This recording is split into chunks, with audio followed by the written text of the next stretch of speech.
Ano ang unang pangalan ng Pilipinas? Bago dumating ang mga Kastila, wala pang iisang pangalan ang ating bayan. Ang bawat pulo ay may sariling tawag. Ang Luzon ay tinawag na Lusones.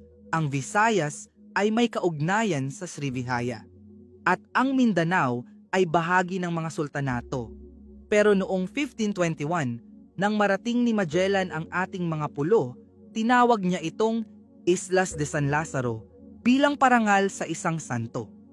Lumipas ang 22 taon, dumating si Ruy Lopez de Villalobos noong 1543 at nagbigay ng bagong pangalan sa mga isla, Las Islas Filipinas, bilang parangal kay Prinsipe Philip II ng Espanya. Sa loob ng 300 taon, ito ang naging opisyal na pangalan ng ating bayan. Ngunit noong panahon ng Rebolusyon, nais itong baguhin ng mga makabayan. Si Apolinario Mabini ay may mungkahing pangalan, Haring Bayan, isang pangalan na sumasalamin sa kalayaan ng mga Pilipino. Ngunit sa huli, nanatili ang pangalang Pilipinas.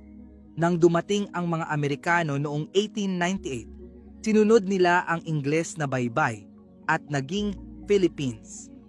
Ito ang opisyal na pangalan natin sa mga dokumento at sa mundo. Sa panahong lumakas ang diwang makabayan, mas tinangkilik ng mga Pilipino ang Pilipinas bilang opisyal na pangalan sa ating sariling wika. Ngayon, dalawa ang kinikilalang pangalan natin, Philippines sa mundo at Pilipinas sa puso ng bawat Pilipino.